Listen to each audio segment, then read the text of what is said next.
نو دوی بیا فیصله وکړه چې رفیق غزنوي به په دې فلم کې هیرو وي. نو رفیق غزنوي هیرو هم شو، موسیقار هم شو، هدایتکار هم شو، او په خپل اواز یې ورکې څو سندرې هم ووي. دې وخت کې زه تاسو ته د دې نه یو نغمه غږوم، خو دغه جنګي ترانه ته غږوم چې دا به د حبیب جان او ماسټر مظفر خان وسره سبزلي خان دی دا جنگي ترانې ډېرې ریکارډ کړي دي. نو یو کلیوال سړي که ښار کې شپه کولې، نو په څلورنې د فلم ټیکټو، څلورنې په سرای کې د کټ، او اتانې یا 12 چې کوم دی نو دا د هغه د چای او د روټۍ د اخراجات. او ما باندې یو سړی چې هغه ما نه 4 کاله پس چینل کولاوی او هغه ما سره حقوق دي، نو دا حقوق بوګس دي. السلام علیکم زما ګرانو کتونکو، نن به در سره په دې پروګرام کې د پښتو د ډومبي فلم خبره کومه. د هغې تاریخ به درته ښیم، د هغې د جوړښت، د هغې د نندارې یعنې ریلیز، په دې به خبرې کوو. دغه فلم دی د پښتو ډومبی فلم لیلا مجنون.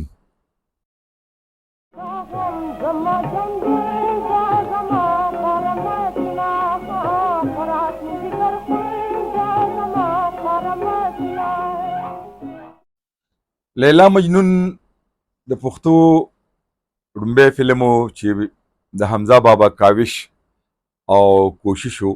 حمزه بابا چونکې په فلم کې د کار کولو هم شوق لرلو، رباب به هم غږولو، د موسیقۍ سره د هغه شوق و. او حمزه بابا به په ګلشن میک اپ نه کې کار کولو، باقاعده په تنخوا باندې نوکر و، هغې کې به رباب هم غږولو. او ده به ډرامې لیکلې. نو ده څو ډرامې ولیکلې. یو د شوقیانو خار، مخکې نامه د میراثیانو خار وه، دغه شان ادم خان درخانه، قهرجن او بې شمېره ډرامې ولیکلې. خو لیلا مجنون ډرامه چې کله دی ولیکله او په تیټر کې دا ډرامه په کلکته کې وشو، نو خلکو ډېره زیاته خوښه کړه. نو د حمزه بابا چونکې تعلق خو د شاعرۍ او د موسیقۍ سره و، نو په فلم کې د کار دا شوق د دوی د وړاندې نه و. او د خاموش فلمونو د دور یو فلم و فیلکن، په هغې کې د یو کردار هم کړی چې هغه صرف تصویرونه و، په هغې کې اواز نه و. بیا چې کله د لیلا مجنون د جوړولو اراده وکړه، نو رفیق غزنوي چې په پنډا کې اوسېدو، 10 جماعته پورې سبق هم ویلی و، بنیادي طور خو د افغانستان، خو هغه د هارمونیم ډېر لوی استاذ و، هغه د هندوستان د ډېرو ښو نرمندانو نه د باجه زده کړي وه. حمزه بابا د هغه سره چونکې تعلق و، نو هغه ته اظهار وکړو چې یو فلم جوړو د پښتو، او کیسه به زه لیکم، مکالمې به زه لیکم، سندرې به زه لیکم، نوم به وي لیلا مجنون. او مجنون کردار به ورکې حمزه بابا وی چې زه پخپله کوم. رفیق غزنوي ورته غاړه کېښوده چې ښه ده. کله چې په دې فلم باندې کار شروع شو، دا کال 1940 نو په دې فلم انډسټریا کې باقاعده سکرین ټیسټ اخیستی شي، یعنې یو خو اواز دی که نه، بل د ده صحره ګوري چې دی د سکرین او د فلم دپاره موزون دی او که نه دی. کله چې د حمزه بابا ټیسټ وشو، نو هغه د اواز په امتحان کې فیل شو. د هغه اواز چې و، نو تاسو ته معلومه ده د هغه اواز داسې لږ نری غوندې و، نو هغه د هیرو دپاره برابر نه. نو دوی بیا فیصله وکړه چې رفیق غزنوي به په دې فلم کې هیرو وي. نو رفیق غزنوي هیرو هم شو، موسیقار هم شو، هدایتکار هم شو، او په خپل اواز یې ورکې څو سندرې هم ووي. سی د حبیب جان سره جوړه وي، او سی چې کوم دی نو ځان له وي. کاسا میں لیلا ماتا تلا، کاسا میں لیلا ماتا تلا. فلم باندې کار شروع شو، تر حده پورې جوړ شو، خو په دې منځ کې خبره ودرېده ځکه چې دې سره پیسې ختمې شو. دغه دوران کې حبیب جان چې وه، چې دا سکڼی وه او اواز یې هم ډېر خوږ او ډېر ښکلی و، او دې په تیټر کې به کار هم کولو. نو دغه ډرامه چې حبیب جان ورکې د لیلا کردار کړی و په تیټر کې، نو دوی دا فیصله وکړه چې دا به په دې فلم کې هیروین وي. نو دا هیروین اخیستې وه، چونکې هغې سره بیا وخت نو. دا د کال 1940 خبره ده چې دغه دوران کې د نړیوال دویم نړیوال جنگ ښه په زور کې و. نو دی حبیب جان به دا جنگي ترانې او دا نغمې چې دی نو دا په کلکته کې او په ډیلي کې ریکارډ کولې. نو دا نوزګاره ډېره وه.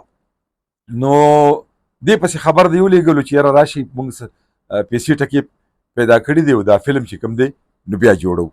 نو حبیب جان راغله او په فلم باندې کار شروع شو. د دې فلم شوټینګ چې دی نو چوه سیدان شاه ورته وایي دا کلر کهار علاقه په دې کې شوی. ما سره د لیلا مجنون فلم چې کوم دی نو دا اووه ککوړې دي، اووه د لیلا مجنون نغمې ما سره دي د آډیو په شکل کې، د دې ککوړو په شکل کې. دې وخت کې زه تاسو ته د دې نه یو نغمه غږوم، خو دغه جنګي ترانه ته غږوم چې دا به د حبیب جان او ماسټر مظفر خان وسره سبزلي خان دي دا جنگي ترانې ډېرې ریکارډ کړي دي. نو دا باجه ما سره پرته ده، زه یم چې په دې باندې تاسو ته لږ غوندې دویم نړیوال جنګ دغه سندره لږه غوندې وغږوم او بیا به د لیلا مجنون کیسه چې کوم دی نو په وړاندې بوځو.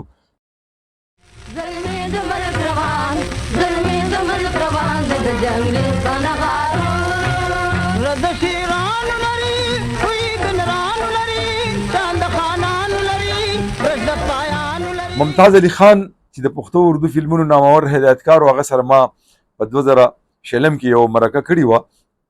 نو هغه ته ما وی چې ته د هدایتکارۍ دې کار ته تا څنګه غاړه کېښودو. نو هغې وی چې ما په کال 1966 کې لیلا مجنون فلم کتلی و په فردوس سینما کې. دا به وایي اختر په اختر لګېدو. نو ما د هغې نه چې کوم دی متاثره شوم، ما وی چې زه به فلم ته ځم خو زه به هدایتکار جوړېږم. فلم باندې کار شروع شو. در یاده به کوم چې په دې فلم کې هیرو رفیق غزنوي و، هیروین ورسره دا حبیب جان و، او دویم هیرو سیکنډ هیرو چې ورته ویلی شي نو هغه و وزیر محمد خان چې په WM خان باندې مشهور و. او دا WM خان چې و نو د ده باره کې یو کتاب کې لیکلی شوي دي چې دی بنیادي طور د جمرود او افریدی و به خو نوخار کې اوسېدو. نو WM خان، حبیب جان او رفیق غزنوي په دې کې سندرې وموي. حبیب جان او رفیق غزنوي څه سندرې جوړوي او څه ځان لوي دواړو فنکارانو، او څه چې دی یو دوه سندرې پکې وزیر محمد خان موي. نو وزیر محمد خان دغه سندره چې دی زه وایم چې لږه غوندې درته دې وخت کې په دې باجه باندې وغږوم.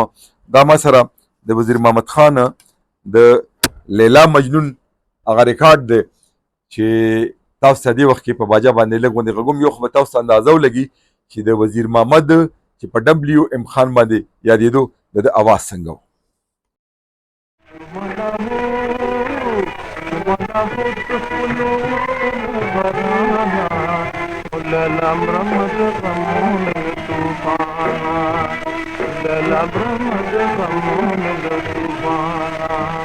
ښه ملګرو، فلم باندې کار شروع شو، فلم جوړ شو لیلا مجنون. حمزه بابا ورکې د قاصد کردار وکړو. دا فلم په سلیما ولګېدو په کال 1941 کې په امپیریل ټاکیز کې. دا مخکې صرف امپیریل و، بیا چې کله پکې د اواز فلم ولګېدو نو امپیریل ټاکیز شو. وروسته بیا دې سلیما ته د ناولټۍ نوم ورکړی شو او بیا دا سینما ړنګه کړی شو. اوس په هغې باندې یو پلازه ولاړه ده. فلم ریلیز شو خو حمزه بابا په خپل کتاب نقش حیات کې لیکي چې فلم ناکامه شو، سخت ناکامه شو، په ډبو کې بند شو. د دې بنیادي وجه چې یو خو هغه دا ښودلې ده چې دا دویم نړیوال جنګ و، خو غټه وجه هغه چې دی نو هغه رفیق غزنوي ښیي چې رفیق غزنوي یو ښه سندرغاړی یا یو ښه موسیقار خو ولې ښه ډایرکټر نو، ښه ډایرکشن هغه نو ورکړی. یو وجه دا وه. بله غټه وجه هغه دا ښیي چې دا فلم د پښتو او هغه وخت کې چې په پېښور کې کم خلک اوسېدل نو زیاتر پکې د هندکو ژبې ویونکي، نو د هغې د پښتو سره سویمه وه چې د پښتو فلم یې کتلی وی. فلم کتو دپاره به د لرې پرتو علاقو د کلو بانډو نه خلک راتلل.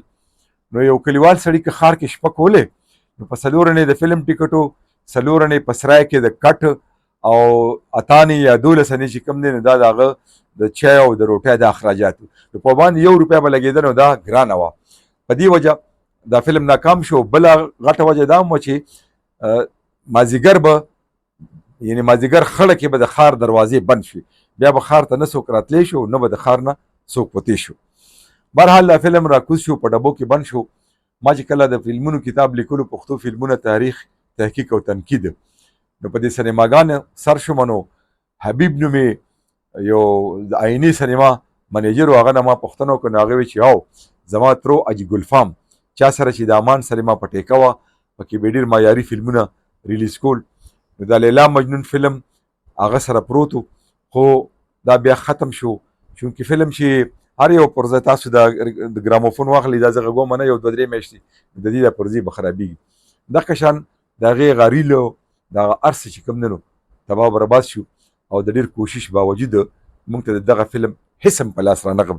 البته د دې فلم سندرې را سره شته او هغه د ککوړو په شکل کې دي چې زیاتره د حبیب جان په آواز دي او د رفیق غزنوي او د ډبلیو ام خان وزیر محمد خان په آواز سندرې دي.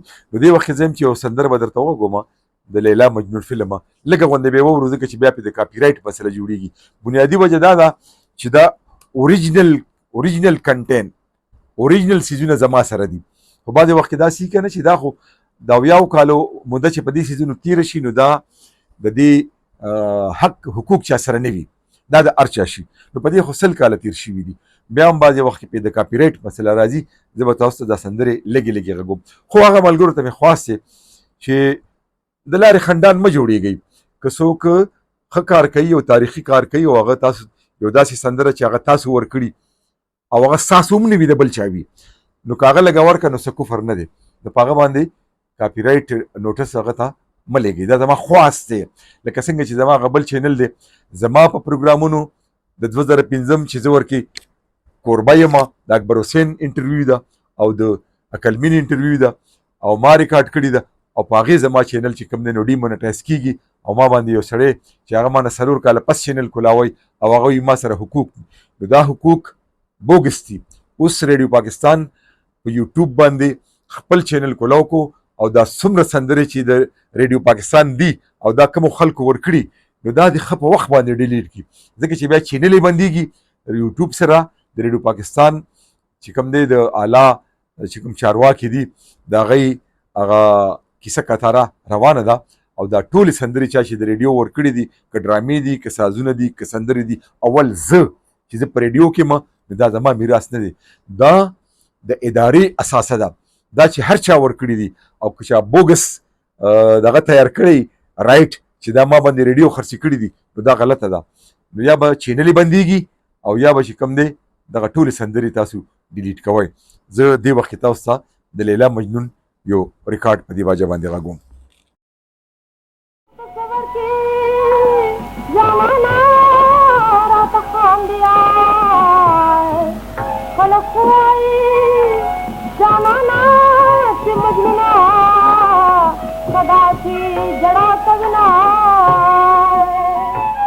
ښه ملګرو دا د لیلا مجنون کیسه تاسو سما په زر او زیر باندې تېره کړه چې دا فلم په ډبو کې بند شو او اختر په اختر باندې به لګېدو نو تاریخ دی چې د خوندي کولو کوشش مونږ کوو خو د دغه فلم یوه پرزه یو ډایلاګ یو مکالمه یا ویډیو سندره دا چا سره هم نشته.